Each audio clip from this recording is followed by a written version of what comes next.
Yes okay. Dharmasthala ಅರಣ್ಯದಲ್ಲಿ ಶವ ಹೂತಿಟ್ಟ ಪ್ರಕರಣದಲ್ಲಿ ಒಂದಷ್ಟು ಬೆಳವಣಿಗೆಗಳು ಆಗ್ತಾ ಇದೆ ನೋಡಿ. ಧರ್ಮಸ್ಥಳ ಅರಣ್ಯದಲ್ಲಿ ಶವ ಹೂತಿಟ್ಟ ಪ್ರಕರಣಕ್ಕೆ ಸಂಬಂಧಪಟ್ಟಂತೆ ಕೋರ್ಟ್ನಲ್ಲಿ ಹೇಳಿಕೆ ಕೊಟ್ಟು ಚಿನ್ನಯ್ಯ ಹೋಗಿದ್ದಾನೆ. ಶವ ಹೂತಿಟ್ಟ ಕೇಸ್ A1 ಆರೋಪಿ ಚಿನ್ನಯ್ಯ ಈ ರೀತಿಯಾದಂತಹ ಹೇಳಿಕೆಯನ್ನ ದಾಖಲು ಮಾಡಿದ್ದಾನೆ. ಕೋರ್ಟ್ನಲ್ಲಿ ಸುದೀರ್ಘವಾಗಿ ಸ್ವಇಚ್ಛಾ ಹೇಳಿಕೆ ದಾಖಲು ಮಾಡಿರುವಂತದ್ದು 183 ಅಡಿ ದಾಖಲು ಮಾಡಿದ ಹೇಳಿಕೆಗಳನ್ನ ಇವತ್ತು ಪೂರ್ಣಗೊಂಡಿಲ್ಲ. ಇನ್ಕಂಪ್ಲೀಟ್ ಹೇಳಿಕೆ ಕೊಟ್ಟು A1 ಆರೋಪಿ ಚಿನ್ನಯ್ಯ ಹೋಗ್ಬಿಟ್ಟಿದ್ದಾನೆ. ಸೆಪ್ಟೆಂಬರ್ 27ಕ್ಕೆ ಮತ್ತೆ ಆತನನ್ನ ಕರ್ಕೊಂಡು ಬರ್ತಾರೆ SRT ಅಧಿಕಾರಿಗಳು. ಮತ್ತೆ ಆತ ಇವತ್ತು ಕೊಟ್ಟಿರುವಂತಹ ಹೇಳಿಕೆಗಳು ಇನ್ಕಂಪ್ಲೀಟ್ ಆಗಿದೆ. ಮತ್ತೆ ಅವತ್ತು ಕೆಲವೊಂದಿಷ್ಟು ಹೇಳಿಕೆ ಕೊಡುವಂತಹ ಸಾಧ್ಯತೆ ಕೂಡ ಹೆಚ್ಚಾಗಿದೆ. ಸೊ ಶಿವಮೊಗ್ಗ ಜೈಲಿಗೆ ಮತ್ತೆ ಚಿನ್ನಯ್ಯನನ್ನ ಕರ್ಕೊಂಡು ಹೋಗಿದಾರಂತೆ ಪೊಲೀಸರು. ಓಕೆ ನೋಡಿ, ಇಲ್ಲಿ ಶವ ಹೂತಿಟ್ಟ ಕೇಸ್ನ A1 ಚಿನ್ನಯ್ಯ ಹೇಳಿಕೆಯನ್ನು ದಾಖಲು ಮಾಡಿಕೊಂಡಿದ್ದಾರೆ. ಏನಾಯ್ತು ಆಕ್ಚುಲಿ ಅಂತ ಹೇಳಿ ಕೋರ್ಟ್ನಲ್ಲಿ ಸುದೀರ್ಘವಾಗಿ ಸ್ವಇಚ್ಛ ಹೇಳಿಕೆ ದಾಖಲು. ಲಾಸ್ಟ್ ಟೈಮ್ 183 ಹೇಳಿಕೆಯನ್ನು ದಾಖಲು ಮಾಡ್ಕೊಂಡಿದ್ರು. ಅದನ್ನ ಮುಂದಕ್ಕೆ ತಗೊಂಡು ಬಂದಿರಲಿಲ್ಲ, ಅದನ್ನ ಜಸ್ಟ್ ದಾಖಲು ಮಾಡ್ಕೊಂಡಿದ್ರು ಅಷ್ಟೇ. ಇಂದು ಕೂಡ ಚಿನ್ನಯ್ಯನ ಹೇಳಿಕೆ ಪೂರ್ಣಗೊಂಡಿಲ್ಲ. ಸೆಪ್ಟೆಂಬರ್ 27ಕ್ಕೆ ಮತ್ತೊಮ್ಮೆ ಕರೆದುಕೊಂಡು ಬಂದು ಹೇಳಿಕೆಯನ್ನು ದಾಖಲಿಸ್ಕೊಳ್ತಾರೆ. ವಾಪಸ್ ಶಿವಮೊಗ್ಗ ಜೈಲಿಗೆ ಆತನನ್ನ ಕಳಿಸಿದ್ದಾರೆ. ಶಿವಮೊಗ್ಗ ಜಿಲ್ಲೆಗೆ ಆತನನ್ನ ಕಳಿಸಿದ್ದಾರೆ. ನೋಡುವ ಯಾಕೆ ಶಿವಮೊಗ್ಗ ಜಿಲ್ಲೆ ಅಂತಂದ್ರೆ ಒಂದಷ್ಟು ಸಾಕ್ಷ್ಯನಾಶಗಳಾಗಬಾರ್ದು ಅಂತ ಹೇಳಿ. ಚಿನ್ನಯ್ಯ ತಿಮರೋಡಿ ಮಾತನಾಡಿರೋ 18ನೇ ವಿಡಿಯೋ ಲಭ್ಯ. ಪಾರ್ಟ್ 1 ಪಾರ್ಟ್ 2 ಅನ್ಕೊಂಡು ಬಿಡ್ತಾನೆ ಇದ್ದಾರೆ. ನೋಡಿ, ಚಿನ್ನಯ್ಯ ತಿಮರೋಡಿ ಮಾತನಾಡಿರುವಂತಹ ವಿಡಿಯೋ ಲಭ್ಯವಾಗಿದೆ. ಚಿನ್ನಯ್ಯನ ವಿಡಿಯೋದಲ್ಲಿದೆ ಸ್ಫೋಟಕ ಮಾಹಿತಿ. ಚಿನ್ನಯ್ಯ ತಿಮರೋಡಿ 18ನೇ ವಿಡಿಯೋ ವೈರಲ್ ಆಗಿದೆ. ವಿಠಲನ ಕಲ್ಲು ಎತ್ತಿ ಹಾಕಿ ಮಣ್ಣು ಮಾಡಲು ಹೇಳಿದ್ರಂತೆ. ನನ್ನ ನಂಬರ್ ಕೊಡುವಂತೆ ಕೂಡ ಕೇಳಿದ್ರು. ಅವನ ನಂಬರ್ ನನ್ನ ಹತ್ತಿರ ಕೊಟ್ಟು ಹೋಗಿದ್ದ. ನಾನು ಎಷ್ಟು ಜನರನ್ನ ಬದುಕಿಸಿದ್ದೇನೆ, ಕಾಪಾಡಿದ್ದೇನೆ. ನಾನ್ ಮಾಡಿರುವಂತಹ ಸಹಾಯ ನೋಡದೆ ಬಿಟ್ಟು ಓಡಿಸಿದ್ರು. ಸೌಜನ್ಯ ವಿಷಯದಲ್ಲಿ ಸುಳ್ಳು ಸಾಕ್ಷಿ ಹೇಳಿದ್ದೇನೆ ಅಂತ ಹೇಳಿ ಚಿನ್ನಯ್ಯ ಪಾರ್ಟ್ 18 ಆ ವಿಡಿಯೋದಲ್ಲಿ ಈ ರೀತಿಯಾಗಿ ತಿಮ್ಮರೋಡಿ ಅವರ ಮುಂದೆ ಮಾತನಾಡಿದ. ಸೊ ಚಿನ್ನಯ್ಯ ತಿಮ್ಮರೋಡಿ ಮಾತನಾಡಿರುವಂತಹ ವಿಡಿಯೋ ಲಭ್ಯವಾಗಿದೆ. ಈಗಾಗಲೇ ಪಾರ್ಟ್ 1 ಪಾರ್ಟ್ 2 ಪಾರ್ಟ್ 3 ಪಾರ್ಟ್ 4 ಇದೇ ರೀತಿಯಾಗಿ ವಿಡಿಯೋಗಳು ಒಂದೊಂದಾಗಿ ವೈರಲ್ ಆಗ್ತಾ ಇದೆ. ಹಾಗೆ ಈಗ ಪಾರ್ಟ್ 18 ಆ ವಿಡಿಯೋ ಕೂಡ ಲಭ್ಯವಾಗಿದೆ. ಅದರಲ್ಲಿ ಹೇಳಿದ್ದಾನೆ, ವಿಠಲನ ಕಲ್ಲೆತ್ತಿ ಹಾಕಿ ಮಣ್ಣು ಮಾಡಲು ಹೇಳಿದ್ರು. ನನ್ನ ನಂಬರ್ ಕೊಡುವಂತೆ ಕೂಡ ಕೇಳಿದ್ರು. ಅವನ ನಂಬರ್ ನನ್ನ ಹತ್ರ ಕೊಟ್ಟು ಹೋಗಿದ್ದ.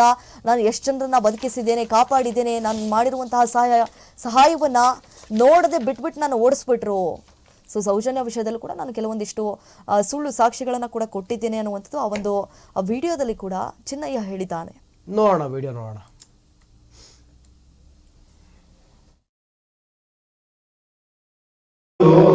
ವಿಜಯದಲ್ಲಿ ನನ್ನ ಒಬ್ಬ ಕೆಲಸ ಮಾಡ್ತಾನೆ ಕನಸು. ಅವನು ಇರೋದು ಒಂದು ಕಡೆ ಬಾಯಿ, ಅವನ ಜೀವನಕ್ಕೆ ಮಾಡ್ತಾನೆ. ನಾನು ಬೇರೆ ಕಡೆ ಇದ್ದೇನೆ.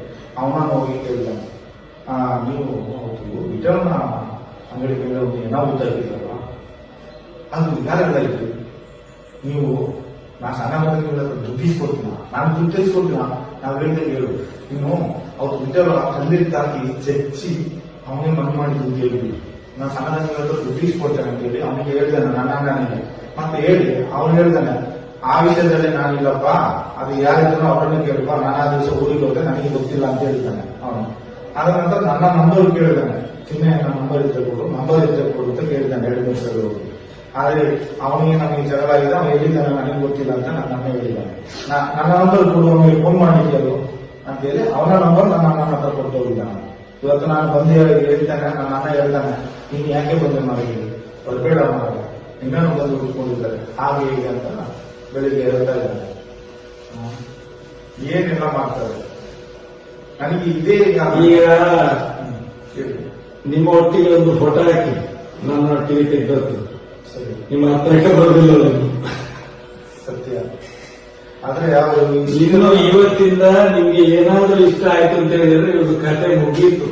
ದೇವರ ಸತ್ಯವಾಗಿ ಸ್ಥಳದಲ್ಲಿ ಇಷ್ಟು ಸತ್ಯ. ಆದ್ರೆ ನಾನು ಎಷ್ಟು ಜನರನ್ನು ಬದುಕಿಸಿದ್ದೇನೆ, ಎಷ್ಟು ಜನರನ್ನು ಕಾಪಾಡಿದ್ದೇನೆ, ಅದನ್ನೆಲ್ಲ ನೆನೆಸಿ ನೋಡದೆ ನನ್ನನ್ನು ಬಿಟ್ಟು ಓಡಿಸಿದ್ರು ನೋಡಿ. ಇದು ಕೇವಲ ಸೌಜನ್ಯನ ವಿಷಯದಲ್ಲಿ ಆದ್ರೆ ಇವರು ಸಾಕ್ಷಿ ಸುಳ್ಳು ಸಾಕ್ಷಿಯಲ್ಲಿ ನೀನು ಹೇಳಿದಷ್ಟು ನೀನು ಎಣಿಸಿ ನೋಡದಷ್ಟು ಕಾಸು ನಾವು ಕೊಡ್ತೇವೆ ನಿಮ್ ನಮಗೆ ಮೇಲೆ ಎಟ್ಟೆಯವರಿದ್ದಾರೆ ಕಾಮದವರಿದ್ದಾರೆ ನೀನು ಎದುರುಬೇಡ ಅಂತೇಳಿ ರಾಜೇಂದ್ರ ದಾಸ್ ಹೇಳ್ತಾನೆ. ನಾನು ಇವನಿಗೆ ಸಾಕ್ಷಿಯಲ್ಲಿಗೆ ಹೋಗಿ ನಾನು ಜೈಲಿಗೆ ಹೋದ್ರೆ ಈ ದುಡ್ಡು ಯಾರು ತಗೊಳ್ಳೋದು ಸ್ವಾಮಿ? ನನ್ನ ಹೆಂಡತಿ ಮಕ್ಕಳನ್ನ ಯಾರು ಮಾಡ್ತೀವಿ? ಅದಕ್ಕೆ ದುಡ್ಡಿ ಕೊಟ್ಟು ನನ್ನ ಊರು ಬಿಟ್ಟು ಓಡಿಸಿದ್ರು ದೇವರು, ನನ್ನನ್ನು ಕಾಪಾಡಿ ಇವರ ದೃಷ್ಟಿಯಲ್ಲಿ ಸಿಕ್ಕಬಾರದು ಅಂತ. ಅವರು ನಾರಾಯಣನ ಜೊತೆ ಕೊಂಡಿರ್ತಾರ ಆ ಇವರು ಆಣಮ್ಮ ಆಗ್ತಾರೆ, ಅವನನ್ನು ನಾನು ಎಷ್ಟು ಓಡ್ತಿದ್ದೀನಿ ಪಾಪ, ನಾನು ನಿಲ್ಸಿದ್ರೆ ಭಯ ಆಗ್ತದೆ. ಆ ಚಂದ್ರಶೇಖರ್ ಭಟ್ರನ್ ತೊಗೊಂಡಿದ್ದಾರೆ ಇಂಗೋರಾಕ್ಸಲ್ಲಿ, ಅದು ನನಗೆ ಅವ್ರಿಗೆ ಗೊತ್ತಿಲ್ಲ, ಪರಿಚಯ ಇಲ್ಲ. ಅವ್ರು ಹುಚ್ಚ ಅವನ ಧರ್ಮಸ್ಥಳದೊಳಗೆ ಬರಬಾರ್ದು, ಒಟ್ಟಿ ಅಂತ ನಮ್ಮೊಟ್ಟಿಗೆ ರೂಮ್ ಬಾಯಿನ ಕೊಟ್ಟು ಓಡಿಸೋದು, ಒಟ್ಟಿಯೋದು ಇಟ್ಕೊಂಡು ಓಡಿಸಿ ಬೆತ್ತದಲ್ಲಿ ಹೊಡಿತೀವಿ. ಈಗ ನಿಮ್ಮ ದೃಷ್ಟಿಗೆ ನಿಮ್ಗೆ ಏನಾದ್ರು ಅದರ ವಿಷಯದಲ್ಲಿ ಗೊತ್ತಿದ್ದಾರೆ? ಈಗ ಡಬಲ್ ಮರ್ಡರ್ ಆಗಿಲ್ಲ, ಹೌದೌದು. ಅದಕ್ಕೆ ಏನಾದ್ರು ನಿಮ್ಗೆ ಅದರ ವಿಷಯದಲ್ಲಿ ಗೊತ್ತಿದೆ? ಅದ್ರ ವಿಷಯದಲ್ಲಿ ಅವತ್ತು ಸಾಯಂಕಾಲ ನಾವು ಗಣಪತಿ ಕೂರಿಸಿದ್ದಾರೆ ಹೊಸ ಬಸ್ ಸ್ಟ್ಯಾಂಡ್. ಗಣಪತಿ ಕೂರಿಸಿ ನಾವೆಲ್ಲ ಹೋಗಿ ನನ್ನ ಅಣ್ಣನ ಮಗಳು ನಾನು ಎಲ್ಲ ನೋಡ್ಕೊಂಡು ಬರುವಾಗ ಅವ್ರಿಗೆ ಒಂದು ಅಭ್ಯಾಸ ಉಂಟು. ಯಾರು ಅಸಕ್ತವರು ನಾರಾಯಣ ಅಂತಾರಲ್ಲ, ಅವ್ರಿಗೆ ಯಾವಾಗಲೂ ಒಂದು ಪ್ರಾಚೀನ ತಗೊಂಡು ಹೀಗೆ ಸ್ಟೈಲ್ ಮಾಡೋದು, ಅದಾವಾಗ ವೃತ್ತಿ. ಅವ್ರಿಂದ ಬಂದು ವಿಜಯದಲ್ಲಿ ನನ್ನ ಅಣ್ಣ ಒಬ್ಬ ಕೆಲಸ ಮಾಡ್ತಾನೆ ಕನಸು. ಅವನು ಇರೋದು ಒಂದು ಕಡೆ ಬಾಯಿ, ಅವನ ಜೀವನಕ್ಕೆ ಮಾಡ್ತಾನೆ. ನಾನು ಬೇರೆ ಕಡೆ ಇದ್ದೆ. ಅವನನ್ನು ಹೋಗಿ ಕೇಳಿದ್ದಾನೆ, ನೀವು ಅವತ್ತು ರಿಟರ್ನ್ ಅಂಗಡಿ ಮೇಲೆ ಒಂದು ಏನೋ ಗೊತ್ತಾಗಿದ್ದಲ್ಲ, ಅದು ಯಾರಿಗಾಯ್ತು? ನೀವು ನಾ ಸಣ್ಣ ಮಕ್ಕಳಿಗೆ ದುಡ್ಡು ಇಸ್ಕೊಡ್ತೀನ, ನಾನು ದುಡ್ಡು ಇಸ್ಕೊಡ್ತೀನ, ನಾವು ಹೇಳಿದ್ರೆ ಹೇಳು. ನೀನು ಅವತ್ತು ರಿಟರ್ನ್ ಕಲ್ಲಿಟ್ಟು ಹಾಕಿ ಚಚ್ಚಿ ಅವನೇ ಮಣ್ಣು ಮಾಡಿ ದುಡ್ಡು ಹೇಳಿದ್ವಿ. ನಾನು ಸಣ್ಣ ಮಕ್ಕಳ ದುಡ್ಡು ಇಸ್ಕೊಡ್ತೇನೆ ಅಂತ ಹೇಳಿ ಅವನಿಗೆ ಹೇಳಿದ್ದಾನೆ ನನ್ನ ಅಣ್ಣನಿಗೆ. ಮತ್ತೆ ಹೇಳಿ ಅವನು ಹೇಳ್ತಾನೆ, ಆ ವಿಷಯದಲ್ಲಿ ನಾನಿಲ್ಲಪ್ಪ, ಅದು ಯಾರಿದ್ರು ಅವರನ್ನು ಕೇಳಪ್ಪ, ನಾನು ಆ ದಿವಸ ಊರಿಗೆ ಹೋದ್ರೆ ನನಗೆ ಗೊತ್ತಿಲ್ಲ ಅಂತ ಹೇಳಿದ್ದಾನೆ ಅವನು. ಅದ ನಂತರ ನನ್ನ ನಂಬರ್ ಕೇಳಿದ್ದಾನೆ, ಚಿನ್ನೆ ನನ್ನ ನಂಬರ್ ಇದ್ರೆ ಕೊಡು ಅಂತ ಕೇಳಿದ್ದಾನೆ 2 ವರ್ಷ ಹೋಗಿ. ಆದ್ರೆ ಅವನಿಗೆ ನಮಗೆ ಜಗಳ ಆಗಿದೆ, ಅವನು ಹೇಳಿದ್ದಾನೆ ನನಗೆ ಗೊತ್ತಿಲ್ಲ ಅಂತ ನನ್ನ ಅಣ್ಣ ಹೇಳಿದ್ದಾನೆ. ನನ್ನ ನಂಬರ್ ಕೊಡು, ಅವನಿಗೆ ಫೋನ್ ಮಾಡಿದ್ಯಲ್ಲ ಅಂತ ಹೇಳಿ ಅವನ ನಂಬರ್ ನನ್ನ ಅಣ್ಣನ ಹತ್ರ ಕೊಟ್ಟು ಹೋಗಿದ್ದಾನೆ. ಇವತ್ತು ನಾನು ಬಂದು ಹೇಳ್ತಾನೆ, ನನ್ನ ಅಣ್ಣ ಹೇಳ್ತಾನೆ, ನೀನು ಯಾಕೆ ಬಂದೆ ಮನೆಗೆ ಬರಬೇಡ ಮಾಡ, ಇನ್ನೇನು ಬಂದು ಹುಡ್ಕೊಂಡಿದ್ದಾರೆ ಹಾಗೆ ಹೀಗೆ ಅಂತ ಬೆಳಿಗ್ಗೆ ಹೇಳ್ತಾ ಇದ್ದಾರೆ. ಏನೆಲ್ಲ ಮಾಡ್ತಾರೆ ನನಗೆ ಇದೇ. ಈಗ ನಿಮ್ಮ ಒಟ್ಟಿಗೆ ಒಂದು ಫೋಟೋ ಹಾಕಿ ನನ್ನ ಒಟ್ಟಿಗೆ ತೆಗೆದದ್ದು ಸರಿ, ನಿಮ್ಮ ಹತ್ರಕ್ಕೆ ಬರೋದಿಲ್ಲ ಸತ್ಯ. ಆದ್ರೆ ಯಾವ ಇನ್ನು ಇವತ್ತಿಂದ ನಿಮ್ಗೆ ಏನಾದ್ರೂ ಇಷ್ಟ ಆಯ್ತು ಅಂತ ಹೇಳಿದ್ರೆ ಇವ್ರದ್ದು ಕಥೆ ಮುಗಿಯಿತು. ದೇವರ ಸತ್ಯವಾಗಿ ಧರ್ಮಸ್ಥಳದಲ್ಲಿ ಇಷ್ಟು ಸತ್ಯ. ಆದ್ರೆ ನಾನು ಎಷ್ಟು ಜನರನ್ನು ಬದುಕಿಸಿದ್ದೇನೆ, ಎಷ್ಟು ಜನರನ್ನು ಕಾಪಾಡಿದ್ದೇನೆ, ಅದನ್ನೆಲ್ಲ ನೆನೆಸಿ ನೋಡದೆ ನನ್ನನ್ನು ಬಿಟ್ಟು ಓಡಿಸಿದ್ರು ನೋಡಿ. ಇದು ಕೇವಲ ಸೌಜನ್ಯ ವಿಷಯದಲ್ಲಿ. ಆದ್ರೆ ಇವರು ಸಾಕ್ಷಿ ಸುಳ್ಳು ಸಾಕ್ಷಿಯಲ್ಲಿ ನೀನು ಹೇಳಿದಷ್ಟು ನೀನು ಎಣಿಸಿ ನೋಡದಷ್ಟು ಕಾಸು ನಾವು ಕೊಡ್ತೇವೆ, ನಿಮ್ ನಮಗೆ ಮೇಲೆ ಎಟ್ಟೆಯವರಿದ್ದಾರೆ ಕಾಮದವರಿದ್ದಾರೆ, ನೀನು ಎದುರುಬೇಡ ಅಂತೇಳಿ ರಾಜೇಂದ್ರ ದಾಸ್ ಹೇಳ್ತಾನೆ. ನಾನು ಇವನಿಗೆ ಸಾಕ್ಷಿಯಲ್ಲಿಗೆ ಹೋಗಿ ನಾನು ಜೈಲಿಗೆ ಹೋದ್ರೆ ಈ ದುಡ್ಡು ಯಾರು ತಗೊಳ್ಳೋದು ಸ್ವಾಮಿ? ನನ್ನ ಹೆಂಡತಿ ಮಕ್ಕಳನ್ನ ಯಾರು ಮಾಡ್ತೀವಿ? ಅದಕ್ಕೆ ದುಡ್ಡಿ ಕೊಟ್ಟು ನನ್ನ ಊರು ಬಿಟ್ಟು ಓಡಿಸಿದ್ರು ದೇವರು, ನನ್ನನ್ನು ಕಾಪಾಡಿ ಇವರ ದೃಷ್ಟಿಯಲ್ಲಿ ಸಿಕ್ಕಬಾರದು ಅಂತ. ಅವರು ನಾರಾಯಣನ ಜೊತೆ ಕೊಂಡಿರ್ತಾರ ಆ ಇವರು ಆಣಮ್ಮ ಆಗ್ತಾರೆ, ಅವನನ್ನು ನಾನು ಎಷ್ಟು ಓಡ್ತಿದ್ದೀನಿ ಪಾಪ, ನಾನು ನಿಲ್ಸಿದ್ರೆ ಭಯ ಆಗ್ತದೆ. ಆ ಚಂದ್ರಶೇಖರ್ ಭಟ್ರನ್ ತೊಗೊಂಡಿದ್ದಾರೆ ಇಂಗೋರಾಕ್ಸಲ್ಲಿ, ಅದು ನನಗೆ ಅವ್ರಿಗೆ ಗೊತ್ತಿಲ್ಲ, ಪರಿಚಯ ಇಲ್ಲ. ಅವ್ರು ಹುಚ್ಚ ಅವನ ಧರ್ಮಸ್ಥಳದೊಳಗೆ ಬರಬಾರ್ದು, ಒಟ್ಟಿ ಅಂತ ನಮ್ಮೊಟ್ಟಿಗೆ ರೂಮ್ ಬಾಯಿನ ಕೊಟ್ಟು ಓಡಿಸೋದು, ಒಟ್ಟಿಯೋದು ಇಟ್ಕೊಂಡು ಓಡಿಸಿ ಬೆತ್ತದಲ್ಲಿ ಹೊಡಿತೀವಿ. ಈಗ ನಿಮ್ಮ ದೃಷ್ಟಿಗೆ ನಿಮ್ಗೆ ಏನಾದ್ರು ಅದರ ವಿಷಯದಲ್ಲಿ ಗೊತ್ತಿದ್ದಾರೆ? ಈಗ ಡಬಲ್ ಮರ್ಡರ್ ಆಗಿಲ್ಲ, ಹೌದೌದು. ಅದಕ್ಕೆ ಏನಾದ್ರು ನಿಮ್ಗೆ ಅದರ ವಿಷಯದಲ್ಲಿ ಗೊತ್ತಿದೆ? ಅದ್ರ ವಿಷಯದಲ್ಲಿ ಅವತ್ತು ಸಾಯಂಕಾಲ ನಾವು ಗಣಪತಿ ಕೂರಿಸಿದ್ದಾರೆ ಹೊಸ ಬಸ್ ಸ್ಟ್ಯಾಂಡ್. ಗಣಪತಿ ಕೂರಿಸಿ ನಾವೆಲ್ಲ ಹೋಗಿ ನನ್ನ ಅಣ್ಣನ ಮಗಳು ನಾನು ಎಲ್ಲ ನೋಡ್ಕೊಂಡು ಬರುವಾಗ ಅವ್ರಿಗೆ ಒಂದು ಅಭ್ಯಾಸ ಉಂಟು. ಯಾರು ಅಸಕ್ತವರು ನಾರಾಯಣ ಅಂತಾರಲ್ಲ, ಅವ್ರಿಗೆ ಯಾವಾಗಲೂ ಒಂದು ಪ್ರಾಚೀನ ತಗೊಂಡು ಹೀಗೆ ಸ್ಟೈಲ್ ಮಾಡೋದು, ಅದಾವಾಗ ವೃತ್ತಿ. ಓಕೆ, ಗಮನಿಸಿದ್ರಿ, ಹೇಳಿದ್ದನ್ನೆಲ್ಲವನ್ನು ಕೂಡ ಗಮನಿಸ್ತಾ ಇದ್ರಿ. ಸೊ ಇಲ್ಲಿ ಡೈಲಿ ಒಂದೊಂದು ವಿಡಿಯೋನ ರಿಲೀಸ್ ಮಾಡ್ತಾ ಇರೋದು ಒಂದು ರೀತಿಯಲ್ಲಿ ಕುತೂಹಲ.